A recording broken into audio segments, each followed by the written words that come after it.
Radio उड़ान के updates लेने के लिए इस चैनल को सब्सक्राइब कीजिए और इस वीडियो को ज्यादा से ज्यादा लाइक कीजिए और शेयर कीजिए। For more info log on to www.radioudan.com। क्या चश्मे सिर्फ एक ही काम के लिए होते हैं? जरा रुकिए, क्योंकि स्मार्ट ऑन डिवाइस के साथ चश्मे इससे कई ज्यादा काम कर सकते हैं। एक बार सोचिए, एक चश्मा जो चीजों को पहचान सकता है, करेंसी को सेकंड्स में आइडेंटिफाई कर सकता है, 13 भाषाओं में किताबें पढ़ सकता है और पढ़ाई की बात करें तो स्मार्ट ऑन आपके सवालों का हल भी दे सकता है।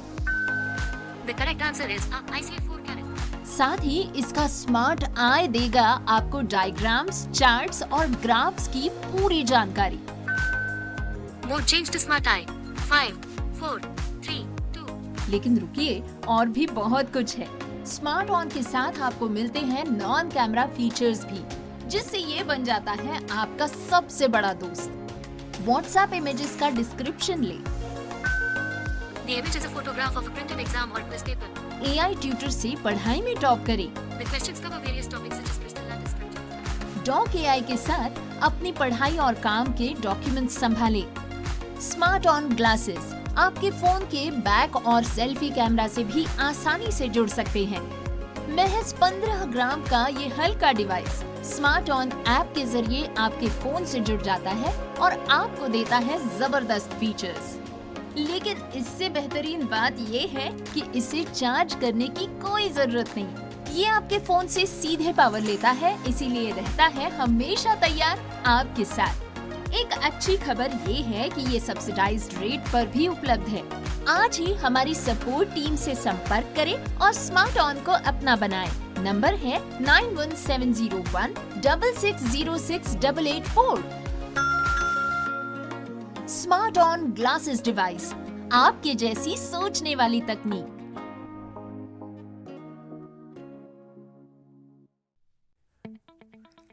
कानूनी चुनौतियों का सामना करना कठिन है।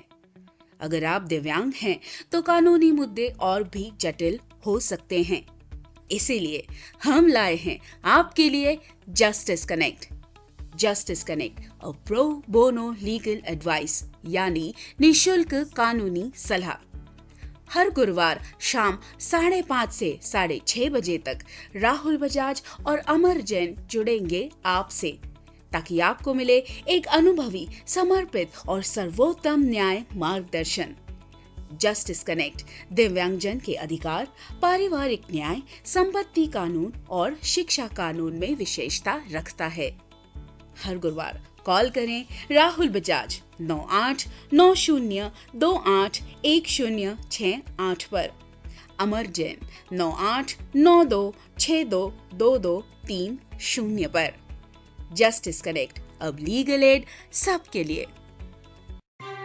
या दोस्तों, नमस्कार, आदाब, सत श्री अकाल। मैं दानिश महाजन प्रोग्राम बदलता दौर में आपका स्वागत करता हूं। जैसा कि आप सभी अब जान ही गए हैं कि हम मिशन एक्सेसिबिलिटी के साथ 15 दिन में एक एपिसोड करते हैं कोलैबोरेशन में लीगल राइट्स पे। तो उसी कड़ी में आज एक नया एपिसोड। आज का एपिसोड सबके लिए बहुत इम्पोर्टेंट, और ये ज़्यादा से ज़्यादा सुने और शेयर करें, क्योंकि ये प्रॉब्लम कई दशकों से एक बड़ी प्रॉब्लम है हमारी कम्युनिटी के लिए। पर्टिकुलरली जनरली भी ये बहुत बड़ी प्रॉब्लम है। जो मेन स्ट्रीम लोग हैं वो भी इस पे काम कर रहे हैं, लेकिन अफेक्टिवली इस पे कुछ होता नहीं है। जब ये बात पर्सन्स विद डिसेबिलिटीज पे आती है तो ये इशू काफ़ी ग्रेव और बड़ा हो जाता है। आज हम बात करेंगे स्ट्रे एनिमल्स और सर्विस एनिमल्स की। दोनों में क्या डिफरेंस है, क्या इंडिया में ऐसा माहौल है इन दोनों इश्यूज पर काम किया जाए, किस तरह की एग्जिस्टिंग गाइडलाइंस हमारे पास हैं, क्या इस प्रॉब्लम से हमें छुटकारा परमानेंट मिल सकता है। इस पर एक केस दिल्ली हाई कोर्ट में चल रहा है मिशन एक्सेसिबिलिटी का भी, उस पे भी बात करेंगे। राहुल साहब हमारे साथ हैं, एडवोकेट राहुल बजाज, जो को फाउंडर है मिशन एक्सेसिबिलिटी के, और लीगल इश्यूज पर अपनी बात भी रखते हैं और फाइट भी कर रहे हैं। राहुल जी, बहुत बहुत स्वागत है आपका एक बार फिर से रेडियो उड़ान पे। Thank you Danish ji. And मैं ये भी कहना चाहूँगा एट द वेरी आउटसेट कि जो हमारा पिछला एपिसोड था स्क्राइब और स्क्रीन रीडर्स पे, उसमें काफ़ी व्यूअर्स ने उसको सुना है और शेयर किया है, so I am grateful to them and I am looking forward to our interaction today. और जो आपको भी मुबारकबाद, इसके साथ साथ जो आपने जस्टिस कनेक्ट की जो हेल्पलाइन शुरू की है हर थर्सडे, उसके बारे में भी हम एंड में बात करेंगे। तो जी, बहुत अच्छा आपका इनिशिएटिव है, congratulation for that. Thank you. Rahul साहब, आप नागपुर से हैं हम्म। और पिछले 5-6 सालों में हम्म। आप बहुत फेमस हो गए हैं, कम्युनिटी में भी और कम्युनिटी के बाहर भी। लगातार हाँ। आप फुल एफर्ट्स लगा रहे हो, लीगल केसेस भी लड़ रहे हो, यहाँ हम्म। पर लोगों को अवेयर भी कर रहे हो, जस्टिस कनेक्ट राइट। भी रन कर रहे हो, प्रोग्राम्स में राइट। लेक्चर देने भी जाते हैं। जी। एक लोगों का जो डर था कि जो यंग लीडरशिप बाहर नहीं आ रही है डिसेबल सेक्टर में, पर्टिकुलरली ब्लाइंड के सेक्टर में एक वैक्यूम क्रिएट हो रहा है, हम्म। तो आपने एक मैसेज भेजा है कि ऐसा नहीं है, हम बैठे हैं यहाँ पे। तो ये जो जर्नी है 4-5 साल की, जो बाकी लोग भी सुन रहे हैं, इससे पहले मैं हम आज के इशू पे आए, हम्म। तो जो लोग सेल्फ एडवोकेसी करना चाहते हैं या कम्युनिटी के लिए एडवोकेसी करना चाहते हैं, तो आप किसी भी पार्ट से इंडिया से हो, आप कर सकते हैं। ये आपने सिद्ध किया है।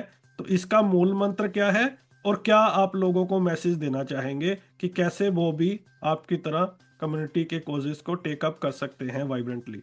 जी। तो इसमें देखिए दानिश जी, मेन चीज तो ये है कि एज पर्सन्स विद डिसेबिलिटीज हमको खुद के लिए एडवोकेट करना तो आना बहुत जरूरी है। many of us learn to do that at an early age, school college में भी जब हमको कोई भी चीज़ों से वंचित किया जाता है डिसेबिलिटी की वजह से, तो वो कर कर के ही इंसान सीखता है कि दूसरों के लिए कैसे करना, और अपने स्किल्स को कैसे यूटिलाइज करना।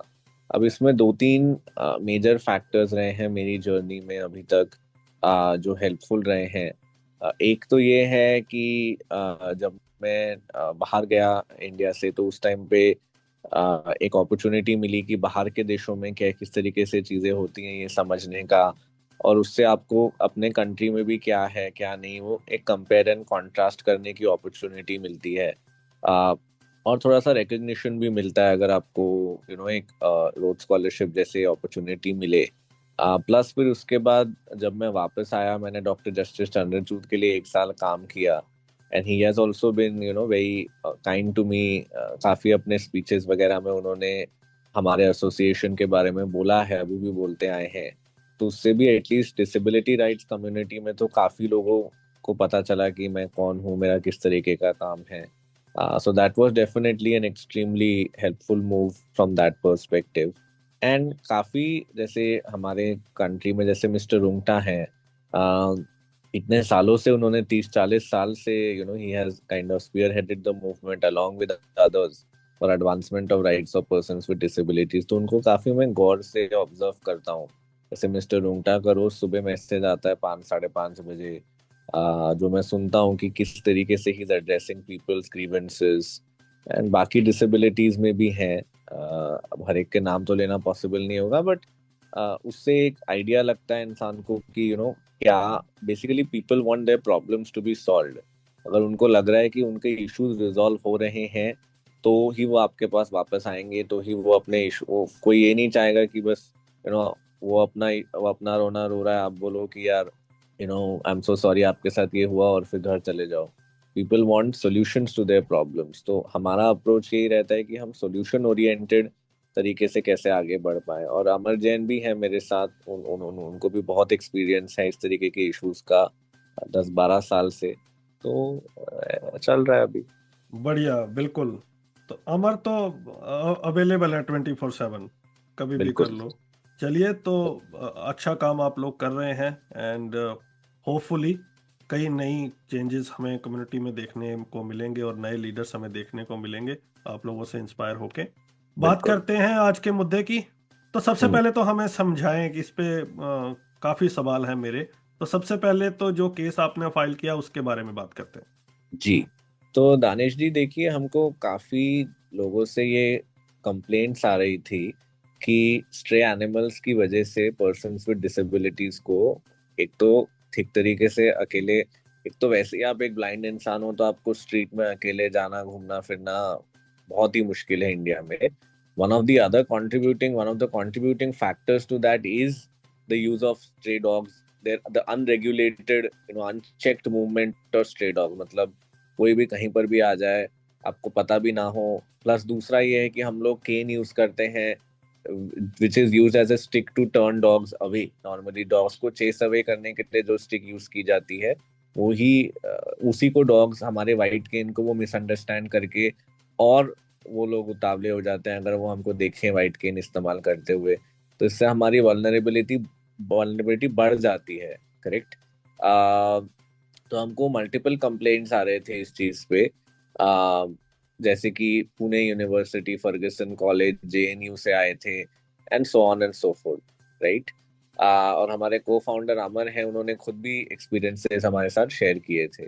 तो एक तो पहले सुप्रीम कोर्ट में एक मैटर चल रहा था जिसमें वो लोग ओवरऑल जो स्ट्रे एनिमल का रेगुलेशन है, कि बिकॉज इसमें होता क्या है कि हर स्टेट के अपने म्युनिसिपल लॉज भी होते हैं कि पब्लिक सैनिटेशन या पब्लिक ओवरऑल क्लेनलीनेस कैसे मेंटेन रखना है। बॉम्बे म्युनिसिपल कॉरपोरेशन है, new Delhi municipal corporation of Delhi है, हर सिटी का अपना अलग म्युनिसिपल बॉडी रहता है। करेक्ट। तो उनके अलग लॉज होंगे, प्लस सेंट्रल लेवल पे भी हमारा एक prevention of cruelty to animals act है, तो उसके अंडर अलग रूल्स हैं। तो इनके बीच में कैसे तालमेल बिठाना, ये सब चीजें सुप्रीम कोर्ट कंसिडर कर रहा था। तो उस केस में हमने एक इंटरवेंशन फाइल की थी कि आप हमको भी सुनिए इस इशू पे कि पर्सन्स विद डिसेबिलिटीज को क्या इम्पैक्ट होता है स्ट्रे एनिमल्स का। अब वो उस टाइम पे सुप्रीम कोर्ट ने सुना नहीं, उन्होंने कहा कि हर स्पेसिफिक इशू के लिए आप डिफरेंट हाई कोर्ट्स में जाइए, हम पूरे पैन इंडिया बेसिस पे नहीं सुनने वाले। हमको ही नहीं, ऐसे 10-20 और पिटिशनर से सबको यही कहा। फिर सब लोग डिफरेंट हाई कोर्ट्स में गए, तो हम दिल्ली हाई कोर्ट में, क्योंकि हमारा वहाँ जुरिस्डिक्शन बैठता है, तो हमने दिल्ली हाई कोर्ट में एक रिट पिटिशन फाइल किया जिसमें हमने 2 इश्यूज रेज किए। पहला इशू स्ट्रे एनिमल्स का, कि हमने कहा कि अब जैसे एनिमल बर्थ कंट्रोल रूल्स हैं 2023 जो सेंट्रल गवर्नमेंट के हैं, बट उसमें कोई भी ऐसे प्रोविजन नहीं है कि पर्सन विद डिसेबिलिटीज जिन जगहों पे ज्यादा जाते हैं उनके लिए क्या सेफगार्ड्स रखे जाएंगे कि उनको स्ट्रे एनिमल अटैक्स ना हो, या फिर अगर वो कंप्लेन करें इस चीज की तो कौन इस पे एक्शन लेगा, किस टाइम पीरियड में लेगा, so on and so fourth. ऐसा कुछ भी उसमें प्रोविजंस नहीं है। तो ये चीज के बारे में हमने कहा और हमने इश्यूज बताए। और दूसरा हमने बताया सर्विस एनिमल्स का इशू। सर्विस एनिमल्स वो होते हैं जैसे गाइड डॉग्स हो गए, बाहर के देशों में ब्लाइंड लोग या तो केन यूज करते हैं या तो गाइड डॉग यूज करते हैं, या तो अगर मान लो किसी को ऑटिज्म है तो वो लोग भी थेरेपी एनिमल्स यूटिलाइज करते हैं जो उनके लिए हेल्पफुल रहते हैं। मूवमेंट का इशू है तो उसमें भी लोग एनिमल्स यूज करते हैं। तो वो सर्विस एनिमल्स के लिए भी हमारे देश में कोई प्रॉपर फ्रेमवर्क नहीं है। कोई भी अगर गाइड डॉग चाहे इंडिया में तो नहीं ऑब्टेन कर सकता, जबकि बाहर की देश से जब लोग आते हैं ब्लाइंड लोग, अब जैसे पिछले साल की बात है, मेरी एक फ्रेंड है यूएस से, वो डेफ ब्लाइंड है, आबिन गर्मा, she is a well known disability rights activist. तो वो इंडिया में आई थी, वो अपना गाइड डॉग लेकर के आई थी और उनको काफी एक रीजनेबली गुड एक्सपीरियंस रहा। और भी जैसे कॉमनवेल्थ गेम्स वगैरह में हम सुनते हैं कि लोग आए थे, बट हमारे देश में उसके लिए फ्रेमवर्क नहीं है। तो क्यों नहीं है और क्या होना चाहिए, ये दूसरा इशू हमने रेज किया। राइट। तो अभी केस का स्टेटस क्या है, सुप्रीम कोर्ट वाले का भी और हाई कोर्ट वाले का भी? और दूसरी बात, क्या ये पिटीशन सिर्फ डॉग्स तक महदूद है? क्योंकि आज के कॉन्टेक्स्ट में अगर मैं अपनी भी बात करूं तो हम देखते हैं डॉग के साथ साथ गायें, बैल, घोड़े, गधे, बंदर, तो मल्टीपल इश्यूज हैं। एक टाइम था आज से 8-10 साल पहले जब मैं फ्रीली घूमता था और आज घर के बाहर भी कदम नहीं रख सकता एनिमल्स के कारण। बिल्कुल।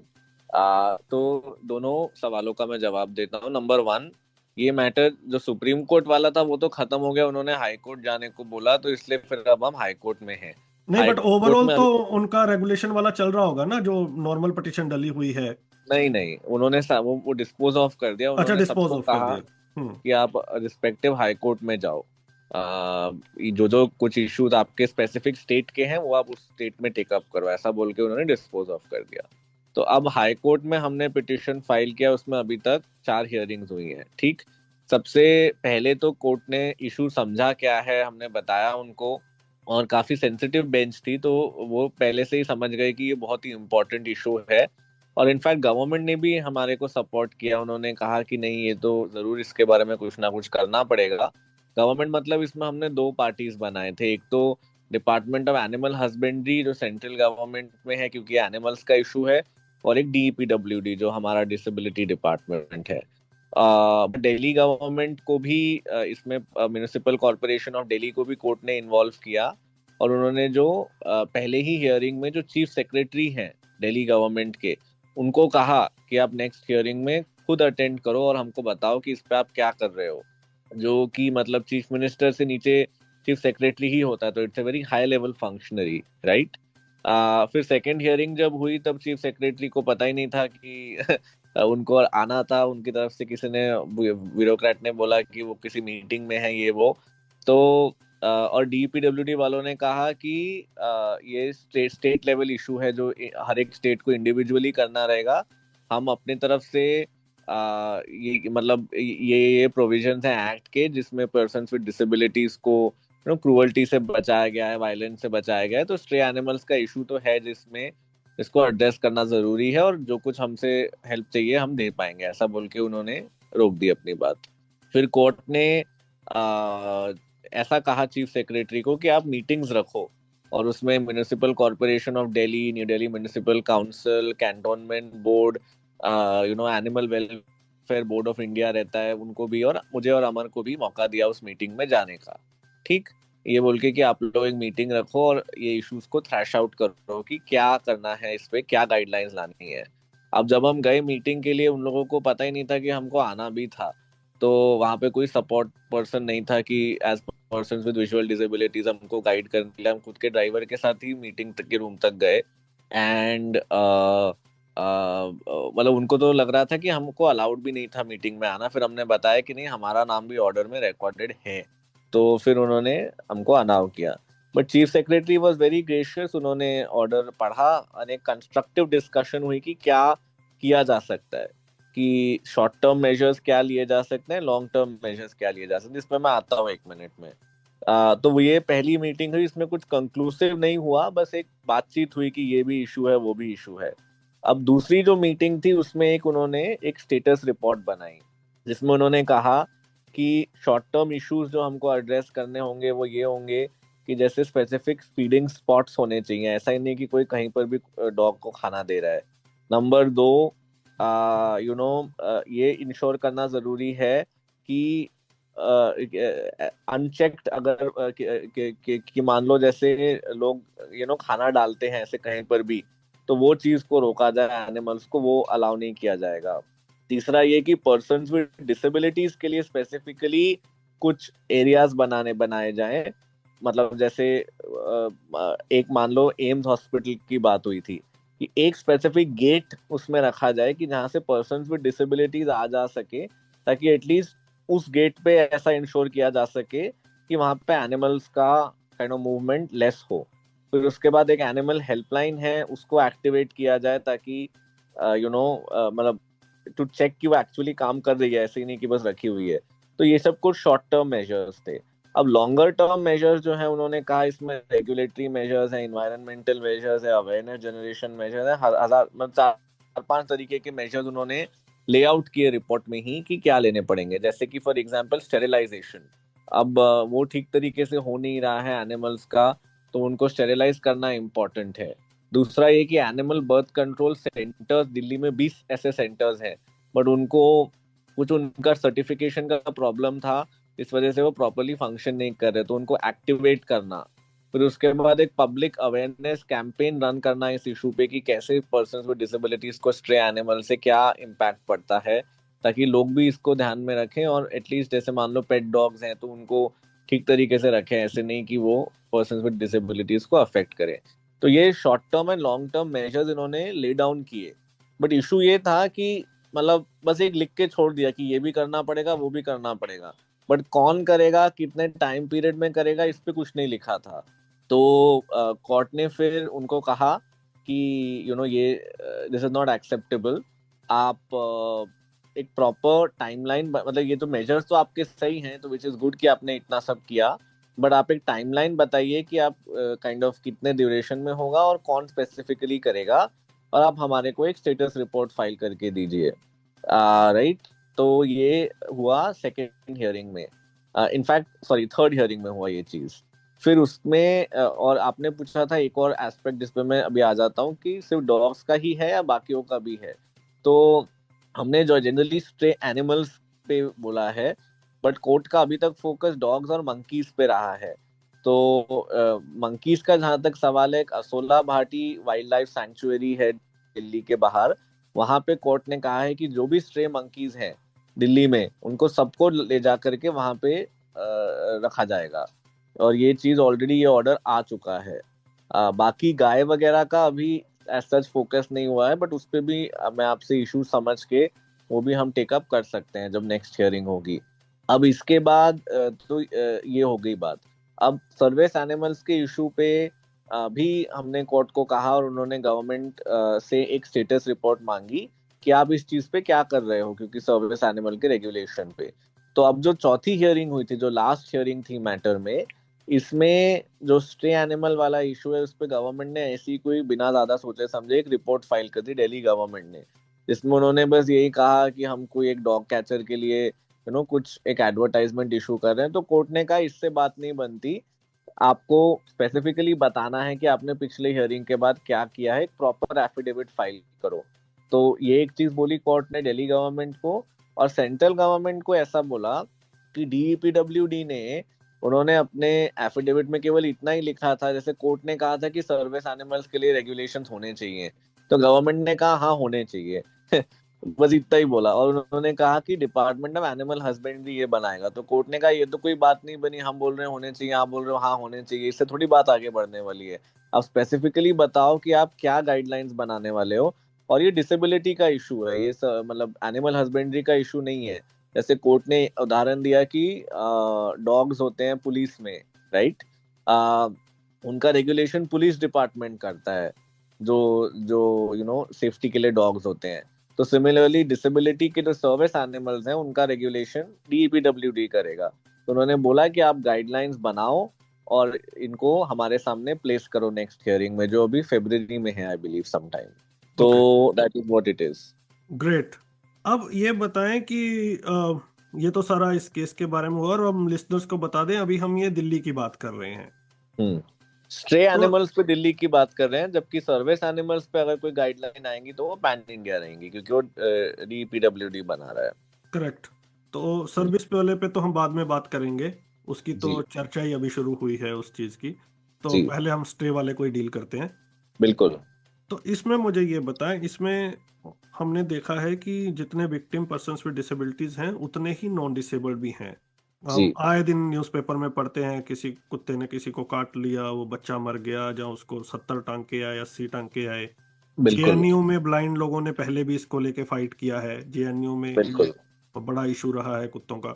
अब ये बताएं कि ये तो दिल्ली की बात आप कर रहे हो, लेकिन समस्या पूरे इंडिया की है, और पूरे इंडिया में जी हमारे पास राहुल बजाज नहीं है जो प्रो बोनो जी केसेस भी लेते हैं, और वो भी ना ही लोगों के पास उतना पैसा है, क्योंकि प्रो बोनो को अगर हटा दे तो लीगल एड आज की डेट में काफी एक्सपेंसिव है। जी और ज्यादातर जो हाई कोर्ट्स हैं वो कैपिटल में ही होते हैं। तो अगर कोई राजधानी से बहुत दूर रह रहा है तो उसके लिए एक बार केस फाइल करने के बाद आना जाना भी बहुत मुश्किल है, राइट। खासतौर पे अगर वो डिसेबल्ड है तो एक तो मैं जानना चाहता हूं कि बाकी जगह पे लोग इसको कैसे टेकअप करें। राइट। दूसरा मैं जानना चाहता हूँ एक सबसे बड़ी जो प्रॉब्लम है, हमने मेनका गांधी जी को देखा है जानवरों के बचाव में आते हुए, हमने हाँ बहुत सारे सेलिब्रिटीज को देखा हुआ है जो सोशल मीडिया पे कैंपेन भी रन करते हैं एनिमल सेव करने का या क्रूअल्टी से बचाने का। देखिए क्रूअल्टी तो हमारा भी कोई लक्ष्य नहीं है, हम तो राइट चाहते हैं कि प्रॉपर सोल्यूशन मिले। लेकिन राइट। जब भी कोई ऑर्गेनाइजेशन आगे आती है तो ये एनिमल लवर ऑर्गेनाइजेशन जो है वो आगे आ जाती हैं, और इतना क्योंकि ये बहुत इनका स्टेटस को बहुत बड़ा है, ये सेलिब्रिटीज हैं, पॉलिटिशियंस हैं, तो ये उस इशू को दबा देते हैं। इस माहौल में क्या हमें हल मिलेगा? करेक्ट। तो आपने दोनों बहुत इंसाइसिव क्वेश्चंस पूछे हैं। पहला वाला जो है कि बाकी हाई कोर्ट्स में या बाकी कोर्ट्स, देखिए ये आपकी बात सही है, इसलिए हमारा भी सबसे पहले एम सुप्रीम कोर्ट में ही टेकअप करने का था, बिकॉज ये पैन इंडिया इशू है। बट अब सुप्रीम कोर्ट ने कहा कि आप रिस्पेक्टिव हाई कोर्ट्स में जाओ, इस वजह से फिर हमने दिल्ली हाई कोर्ट में किया। अब अगर दिल्ली हाई कोर्ट का इम्प्लीमेंटेशन सही होता है और 2-3 और अच्छे ऑर्डर्स आते हैं, जैसे अभी तक आते आ रहे हैं, तो इसलिए तो उससे एक टेम्पलेट बनेगा जो बाकी हाई कोर्ट्स में भी फॉलो किया जा सके। That's one part. बट आपने जो पूछा है that's even deeper, which is कि मान लो मतलब सब कुछ हो भी जाता है दिल्ली हाई कोर्ट के थ्रू, बट बाकी हाई कोर्ट में लॉयर कहाँ से मिलेगा, पैसे कहाँ से आएंगे, एंड कितने कितने हाई कोर्ट में लोग टेकअप करेंगे। तो इस पे एक चीज जरूर की जा सकती है कि अब जैसे पिछला वाला जो केस था सुप्रीम कोर्ट का, वो एक बहुत सारे मैटर्स के साथ लिंक था, ये स्पेसिफिक पीडब्ल्यूडी वाले इशू पे नहीं था। तो अगर हमको 2-3 लोग मिल पाए डिफरेंट डिफरेंट स्टेट से, जैसे हमने वो क्लैट वाले मैटर में जैसे मैंने आपको बताया था, कोई गुजरात से हो गया, कोई कर्नाटका से हो गया, जो विलिंग हो एक पिटिशनर बनने के लिए, तो हम एक पीआईएल फाइल कर सकते हैं सुप्रीम कोर्ट में, यार एक रिट पिटिशन फाइल कर सकते हैं ये बोल के कि ये एक पैन इंडिया इशू है, इसके बारे में कुछ किया जाए। प्रॉब्लम सिर्फ यही होती है सुप्रीम कोर्ट में, अगर आप हर स्टेट को पार्टी बनाओ तो फिर हर स्टेट को रिप्लाई देना रहता है और उसमें फिर वो मैटर अटक जाता है। जैसे कि एक मैटर ऐसा रिजर्वेशन इन प्रमोशन का है पर्सन्स विद डिसेबिलिटीज का, जिसके बारे में मुझे भी काफी कॉल्स आते हैं कि 2020 से वो सुप्रीम कोर्ट में अटका हुआ है, वो सुना ही नहीं जा रहा। तो इस वजह से काफी बार लॉयर्स इंडिविजुअल हाई कोर्ट्स में मैटर्स टेकअप करना प्रेफर करता है, बिकॉज वो एटलीस्ट आगे तो बढ़ते हैं। तो इसमें ये कॉम्प्लिकेटेड ही चीज है, मतलब इतना कोई बहुत इजी आंसर नहीं है इसका। बट हाँ, अगर कहीं स्पेसिफिकली लोगों को इशू ये फेस हो रहा है तो वो मुझे हमें बताएं। अगर हम खुद भी अपने प्रो बोनो में ना ले पाए, बिकॉज हमारे भी लिमिटेशंस है, तो हम किसी पार्टनर ऑर्गेनाइजेशन को दे सकते हैं। और वो मतलब ऐसा हमारा देखो ये रहता है कि हम खुद तो मतलब हमको भी अपना ब्रेड एंड बटर इंश्योर करना है, तो हम सब प्रो बोनो मैटर्स तो नहीं ले पाते। बट हाँ, ये जरूर हमारी कोशिश रहती है कि ऐसा नहीं होना चाहिए कि फॉर वांट ऑफ फंड्स, पैसे की ना होने की वजह से किसी का कोई केस ना टेकअप किया जाए, चाहे फिर वो हम अपने नेटवर्क में किसी को दें, चाहे फिर वो किसी पार्टनर ऑर्गेनाइजेशन को दे, कोई ना कोई रास्ता निकल ही जाता है। तो इस चीज के बारे में लोगों को फिक्र करने की जरूरत नहीं है ज्यादा। अब दूसरी बात जो आपने कही एनिमल लवर्स वगैरह, तो देखिए पहला ये जानना जरूरी है, आपने अपने सवाल में ही जवाब बोल दिया कि we are not against animals in any shape or form. मेरे खुद के पास पेट डॉग्स हैं, और इनफैक्ट हमने तो पिटिशन में ये कहा कि हम तो चाहते हैं कि आप सर्विस एनिमल्स हमारे देश में लाओ, ताकि हम भी एनिमल से बेनिफिट हो पाए। हम बस ये बोल रहे हैं कि आप उनको, जैसे मंकीज है उनका डिग्निफाइड रिलोकेशन करो कोई वाइल्ड लाइफ सैंक्चुअरी में, डॉग्स हैं तो उनको प्रॉपरली स्टेरिलाइज करो, उनको ट्रेन करो इस चीज पे कि वो पर्सन विद डिसेबिलिटीज को अटैक ना करे व्हीलचेयर या केन देख के। आप उनको प्रॉपर तरीके से रेगुलेट करो, जैसे मतलब पर्सन विद डिसेबिलिटीज का आने जाने के लिए स्पेसिफिक जगहें रखो अगर कोई एरिया में डॉग्स हैं तो ये स्ट्रक्चर, अब जैसे जो भी बातें बोली गई हैं कि ऐसे रास्ते में कहीं पर भी खाना डाल देना एनिमल्स के लिए एज अपोज टू कोई स्पेसिफिक जगहों पे, या फिर मान लो मंकीज के लिए जैसे बनाना सेलर्स रहते हैं, जैसे कोर्ट ने भी नोटिस किया है कि उनको बनाना देना, वो मंकी नीचे आके बनाना ले रहा है। ये चीजें कोई बहुत मतलब एनिमल्स के लिए भी फेवरेबल नहीं है। अगर आप एक स्ट्रीमलाइन तरीके से करोगे और तो हो सकेगा। दूसरी बात ये कि बाहर के देशों में तो ये स्ट्रे एनिमल्स का प्रॉब्लम नहीं है, ऐसा तो है नहीं कि वहां पे कोई बहुत एनिमल्स को क्रूअल्टी हो रही है जिस वजह से हम स्ट्रे एनिमल्स को रोक रहे हैं। वो बस ये है कि प्रॉपर ऑर्गेनाइजेशन और स्ट्रीमलाइनिंग हो रही है। तो that is what we are asking for, not कि आप कोई एनिमल्स को जाकर के हम ये नहीं बोल रहे कि आप कोई किसी एनिमल को मार डालो क्योंकि वैसा इशू है, वो हमारा स्टांस है ही नहीं। करेक्ट। लेकिन हर ये इशू जो है, अब ये तो आपने लीगल बता दिया, अब मैं चाहता हूं कि आप थोड़ा सा लीगल से हट के बताएं कि जर्नल स्टेप्स क्या है अगर आप अपने गांव या सिटी में फेस करते हो स्ट्रे एनिमल का इशू। क्या कोई लॉ से हटके भी कोई मैकेनिज्म है जिसमें लोग भाग दौड़ कर सकते हैं इनिशियली? देखो, एक तो ये है कि अगर आपके आसपास म्युनिसिपल, जैसे मान लो पुलिस भी है आपके आसपास, आपके घर के आसपास, तो आप उनको बताओ कि ये इशू है, आप म्युनिसिपल अथॉरिटीज को प्लीज रिपोर्ट करवाइए। जैसे मान लो आप एक RWA में रहते हो, ठीक है, रेजिडेंट वेलफेयर, एक सोसाइटी में रहते हो, वहां के आप रेजिडेंट वेलफेयर एसोसिएशन को बोलो या लोकल अथॉरिटीज को बोलो कि ये डॉग्स को हटवाएं, इनको कहीं और लेकर के जाएं, बिकॉज हमारा आना जाना पॉसिबल नहीं हो पा रहा है। उस पर अगर एक्शन वो नहीं ले रहे तो आप उनको लिखित में दीजिए, एक छोटा सा लेटर, एक म्युनिसिपल अथॉरिटी जो भी आपके लोकल है, आपका एमएलए जो भी कोई है, उनको दीजिए। और अगर वो नहीं एक्शन ले रहे उस पे, तो फिर आप हमें बताइए इस बारे में, हम उसको टेकअप करेंगे। या तो आप सोशल मीडिया पे भी लिख सकते हैं इस पे अवेयरनेस जनरेट करने के लिए, कि एक आध पिक्चर वगैरह लगा के कि मैं इससे बाहर नहीं जा पा रहा हूँ इस वजह से, क्योंकि यहाँ पे स्ट्रे एनिमल्स ने अपना डेरा डाला हुआ है। तो वो नॉर्मल वो स्टेप्स तो कोई एक एवरेज सिटीजन भी ले सकता है, कि सोशल मीडिया यूज करे, अथॉरिटीज को लिखे। प्लस इनके हेल्पलाइन भी होते हैं, वैसे तो animal helpline, animal complaint cell as per the guideline होना चाहिए, बट इनके हेल्पलाइन चलते नहीं है अनफॉर्चुनेटली, तो वो मैं रेकमेंड नहीं करूंगा ज्यादा कुछ, बट ये मेजर जरूर लिए जा सकते हैं। हाँ, इसके लिए भी अथॉरिटीज को लिखा तो जा ही सकता है कि आप अपने जो हेल्पलाइन नंबर है इसे एक्टिवेट करें।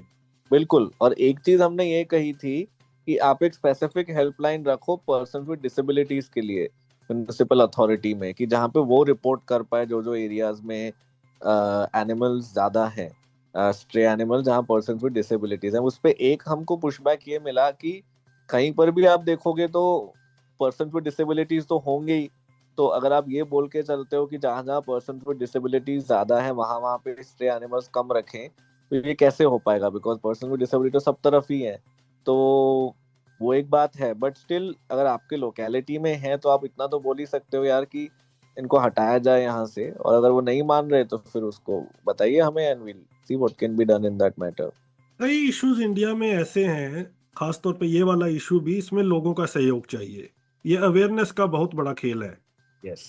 तो जैसे क्या अवेयरनेस के लिए कोई प्लान है? आपने रेकमेंड किया है कि मीडिया में एडवर्टाइजमेंट आना चाहिए कि किस तरह से आप कंट्रीब्यूट कर सकते हैं इस कोज में पर्सन्स विद डिसेबिलिटीज को। और दूसरा एक इशू जो इंडिया में सबसे बड़ा है वो है इम्प्लीमेंटेशन का, ऑर्डर आने के बाद भी। राइट। चाहे वो कोर्ट से हो, चाहे कोर्ट से तो फिर भी हो जाता है काफी हद तक, लेकिन पूरी तरह तो वहां भी कई इश्यूज में रह जाता है, फिर कंटेम्प्ट डालने पड़ता है, कई कुछ करना पड़ता है। राइट। और राइट। गवर्नमेंट में तो होता ही है। इम्प्लीमेंटेशन को लेके आप लोग कितने वरीड रहते हैं अगर कोई ऑर्डर आ भी जाता है? और अवेयरनेस के लिहाज से क्या करना चाहिए? तो देखिए, अवेयरनेस पे डेफिनेटली हमने रेकमेंड किया है हमारे ये गवर्नमेंट को, और उसमें उन्होंने रिपोर्ट में लिखा भी है कि एक पब्लिक अवेयरनेस कैंपेन रन किया जाएगा इस चीज पे, कि पर्सन्स विद डिसेबिलिटीज को कैसे, जैसे ये केन वाली बात है, ये चीज मतलब वैसे हवा में तो हम बोलते हैं कि यार पर्सन्स विद डिसेबिलिटीज बहुत अफेक्टेड हैं स्ट्रे एनिमल से, बट अगर आप ये स्पेसिफिक एग्जांपल दो व्हाइट केन वाला, इमीडिएटली अगला भी समझ जाता है जिसने कभी इस इशू के बारे में ज्यादा सोचा भी ना हो पहले, कि हाँ ये तो है, कि केन को तो देख के एनिमल्स थोड़े अग्रेसिव हो जाते हैं डेफिनेटली।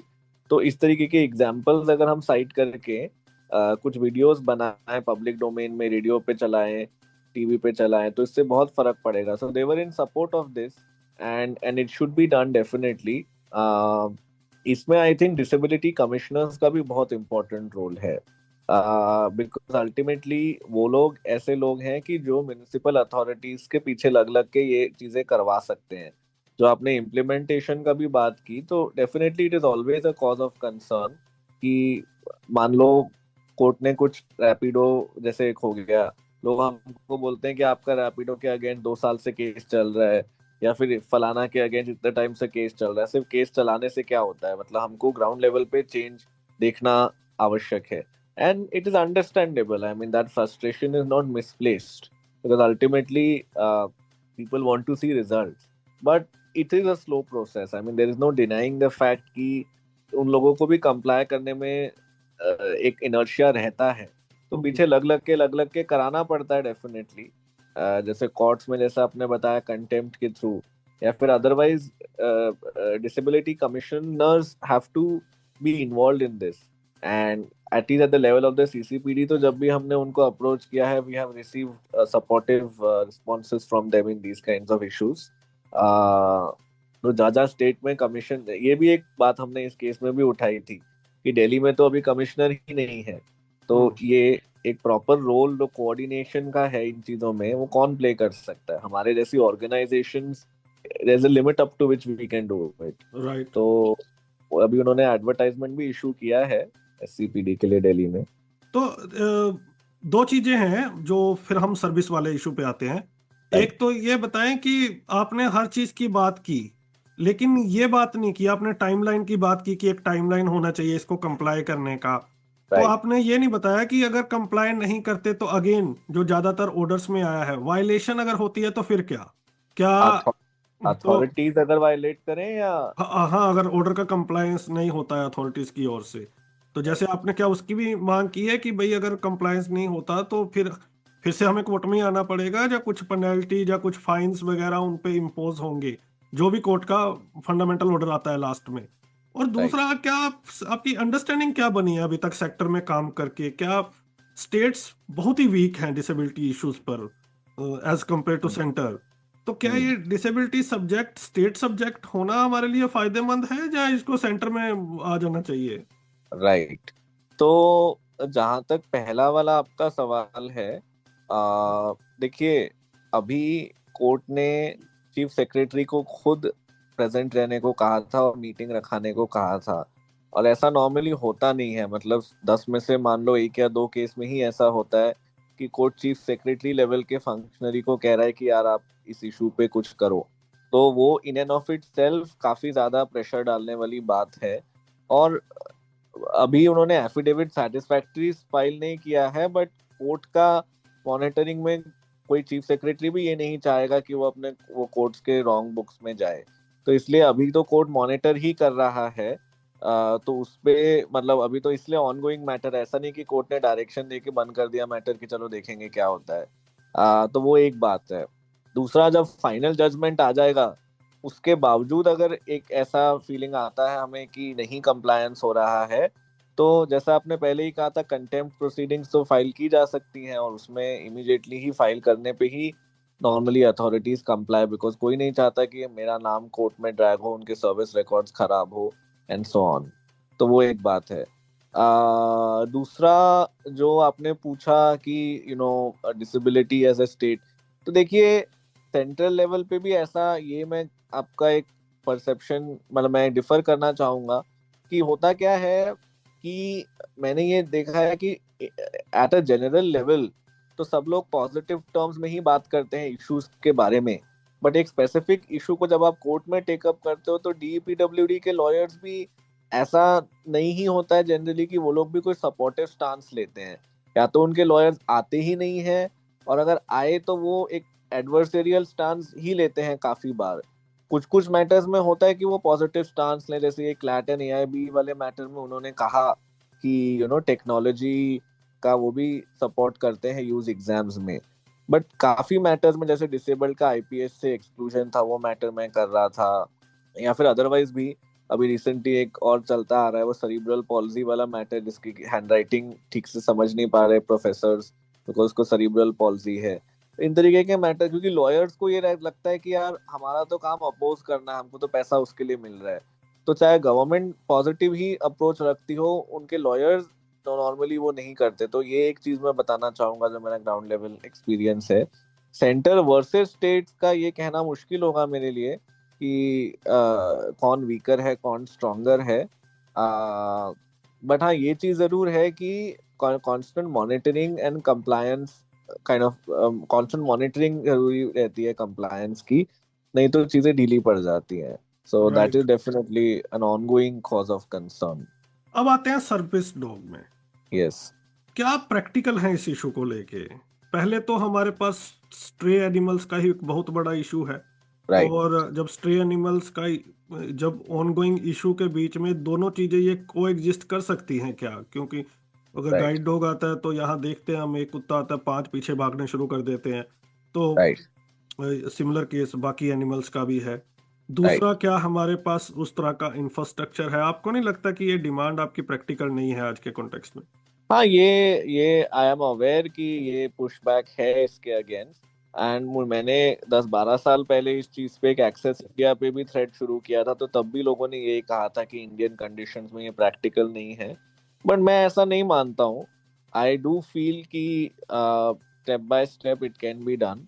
नंबर 1, जैसा मैंने कहा कि जब फॉरेनर्स इंडिया आते हैं तो वो तो अपना गाइड डॉग लेके आते हैं, they are able to operate, भले ही इनिशियली चाहे इंडोर कंडीशंस में ही हों, बट वहां भी हमारे यहाँ कहाँ है। अब मान लो शॉपिंग मॉल है, हमारे यहाँ कौन सा शॉपिंग मॉल है जो गाइड डॉग्स को अलाउ करता है, जबकि बाहर के देशों में तो वो अलाउड है। वहां पे तो कोई प्रॉब्लम नहीं है, हमारे देश में भी गाइड डॉग, वहां तो कोई दूसरे डॉग्स नहीं है, स्ट्रे एनिमल नहीं है। दूसरा रेस्टोरेंट्स हैं, एयरपोर्ट्स हैं, इन तरीके की जगहों पे तो हमारे रेलवे स्टेशन हैं जहाँ पे नहीं है। रेलवे स्टेशन में चलो तब भी 1 मिनट के लिए मान सकते हो कि कुछ स्ट्रे डॉग्स हों अगर, बट इंडोर्स तो यूज किया जा सकता है। That's point number 1। Point number 2, हर चीज की कहीं ना कहीं से शुरुआत होती है। ये हमारा कहना कि माना कि हमारे देश में स्ट्रे एनिमल्स की प्रॉब्लम है, बट इस वजह से हम ये सोच के चले, बट वो तो केन के साथ भी हमको प्रॉब्लम आ ही रहा है। तो एटलीस्ट अगर गाइड डॉग्स होंगे तो authorities will also then have to get their act together and make sure कि हम लोग इसको यूटिलाइज कर सके। और हर इंसान नहीं करना चाहेगा, बट वो चॉइस तो होना चाहिए। 10 में से 3 लोग रहेंगे तो यूज करना चाहेंगे, उनको ऑप्शन मिलना चाहिए। एंड धीरे धीरे things will begin to evolve. जैसे काफी चीजें हमारे देश में न्यू ही है, जैसे ये फिल्म एक्सेसिबिलिटी का इशू है। तो कोई भी नई चीज को टेकअप करने के लिए टाइम लगता है, but I don't think asking for it is a misplaced demand in my assessment. अब इसमें एक कॉन्ट्राडिक्टरी व्यू है। हाँ, एक तरफ ट्रांसपोर्टेशन, होटल, सिनेमा, बहुत जगह पे पेट नॉट अलाउड। राइट। अब इस आर्ग्यूमेंट को इस तरह से भी देखा जा सकता है कि भाई एक तरफ तो आप कहते हो कि ये नहीं होने चाहिए, हाँ, तो लेकिन हम अब पेट डॉग्स अलाउड नहीं है, पेट एनिमल्स अलाउड नहीं है, तो उससे राइट। आपको ही मदद मिलेगी। दूसरी तरफ अगर आप इसकी डिमांड करोगे तो बाकी लोग भी लाएंगे, फिर आप यहाँ पे राइट। आओगे कि आ गए। तो इसको कैसे देखते हो? देखिए, इसके लिए हमको पेट एनिमल और गाइड डॉग, इन दोनों को हम सिमिलर नहीं समझ सकते। ये चीज जानना जरूरी है। क्योंकि जो इंसान गाइड डॉग यूज कर रहा है उसके लिए वो उसका पेट एनिमल नहीं है, वो उसका एक मोबिलिटी डिवाइस है बेसिकली इन अ वे। तो बाहर के देशों में भी ये रिस्ट्रिक्शंस रहती हैं, पेट एनिमल्स नहीं अलाउड होते, बट गाइड डॉग्स के लिए एक्सेप्शन क्रिएट की जाती है कि उनको अलाउ किया जाता है। एंड इनफैक्ट केसेस भी होते हैं इस चीज पे कि अगर मान लो किसी रेस्टोरेंट ने नहीं अलाउ किया गाइड डॉग को, या फिर किसी उबर वाले ने नहीं अलाउ किया गाइड डॉग को, तो उनके अगेंस्ट बाकायदा लोगों ने केसेस किए हुए हैं कि हमारे अगेंस्ट डिस्क्रिमिनेट कर रहे हो as a person with disability, and ये उनके राइट्स अपहेल्ड भी हुए हैं। तो अगर वो पेट एनिमल्स को नहीं भी अलाउ कर रहे हैं तो वो बात अलग है, पर गाइड डॉग्स को उन्होंने करना चाहिए, और हमारे एक्ट में इस पे प्रोविजन नहीं है। ये एक it's an unfortunate thing, but एक ड्राफ्ट वर्जन तो था, उसमें सेक्शन 53 था आरपीडब्ल्यूडी बिल का, इसमें था ये सर्विस एनिमल्स वाला प्रोविजन। जी, थैंक यू राहुल साहब, डिटेल बात करने के लिए। लॉन्ग पेंडिंग डिमांड है ये सेक्टर की, और होपफुली कुछ अच्छा आए तो बाकी लोग भी इसको टेकअप करें और एक बड़ी प्रॉब्लम से निजात मिले पर्सन्स विद डिसेबिलिटीज को। अब जाते राइट। जाते आप जस्टिस कनेक्ट के बारे में और मिशन एक्सेसिबिलिटी के हेल्पलाइन, अगर कोई आपको रीच आउट करना चाहता है तो उसके बारे में बता दीजिए। राइट। तो अभी हमने एक रियलाइज किया कि हमें काफी क्वेरीज आते हैं हफ्ते के दौरान, where people want advice on specific legal issues. Most of them are persons with disabilities, but otherwise भी आती हैं। तो हमने सोचा इसको एक स्ट्रीमलाइन करके एक तरीका किया जा सकता है कि एवरी थर्सडे टू थर्सडे हम 5:30 से 6:30 बजे शाम को अपने नंबर्स अवेलेबल रखाएं, जिसमें लोग हमको कॉल करके अपने इश्यूज बता सकें और एक फ्रेंडली लीगल एडवाइस ऑब्टेन कर सकें। तो इस चीज के कॉन्टेक्स्ट में हमने जस्टिस कनेक्ट नाम की हेल्पलाइन शुरू की है। एक चीज जरूर है कि ये एक बेसिक लीगल एडवाइस ऑब्टेन करने का है। ऐसा नहीं है कि इसके थ्रू पूरा का पूरा केस हम टेकअप कर सकते हैं, वो एक अलग बात है, क्योंकि उसमें पूरे डॉक्यूमेंट्स पढ़ना, एक डिटेल एडवाइस देना, वो बात अलग है।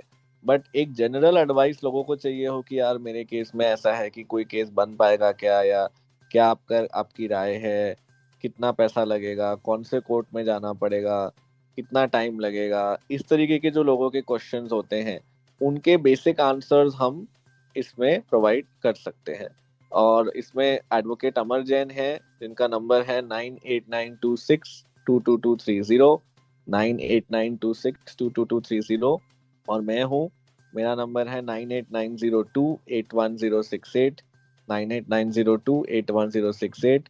तो इस पे लोग कभी भी कॉल कर सकते हैं फ्राइडे थर्सडे को 5:30 to 6:30, और हफ्ते के दौरान भी जब हमको ईमेल्स आते हैं उनको भी फिर हम इसी टाइम पे आंसर करते हैं।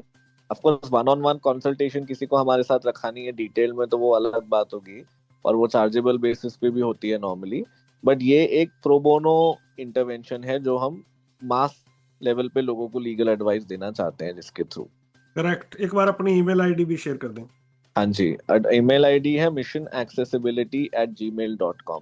थैंक यू राहुल साहब, हमेशा की तरह मजा आया इस इशू को भी डिस्कस करके, और जब इसका फाइनल ऑर्डर आएगा तो फिर बात करेंगे इस इशू पे। Thank you so much. Thank you Danish ji. तो लिसनर्स, बात की आज हमने मिशन एक्सेसिबिलिटी के को फाउंडर और एडवोकेट राहुल बजाज साहब से, जिन्होंने दिल्ली हाई कोर्ट में जो पिटीशन है स्ट्रे एनिमल्स और सर्विस एनिमल्स को लेके, उसके बारे में हमें डिटेल्ड बताया। जब फाइनल जजमेंट आएगी तो फिर इसके ऊपर हम एक बार फिर से बात करेंगे। क्या आप लोग भी पीड़ित हैं इस इशू से? कमेंट करके बताइएगा। अगर आप लोगों ने किसी अप्रोच को हासिल किया है जिससे आपको मदद मिली हो तो वो भी शेयर करें ताकि बाकी लोगों को भी बेनिफिट हो सके। अगले सप्ताह मिलेंगे किसी और पर्सनैलिटी के साथ, करेंगे डिसेबिलिटी के किसी और मुद्दे पर बात। दीजिए इजाजत, सुनते रहिए रेडियो डाना flight of life. Bye bye. बड़ी खुश दिख रही हो। एक्चुअली बड़े अरसे से सुधा मूर्ति की एक ऑडियो बुक ढूंढ रही थी, आज मिली है। अरे बहुत लकी है तू, हमारे गांव में तो इंटरनेट ही नहीं है। अरे तुम्हें मालूम नहीं, अब ऑडियो बुक सुनने के लिए इंटरनेट की जरूरत नहीं है। नैप दिल्ली ने लॉन्च की है IVR based audio book library Shravan. इतनी लंबी किताब फोन पे कैसे पढ़ेंगे? अरे pause, rewind, next page, next chapter जैसे बहुत से फीचर्स हैं वहाँ।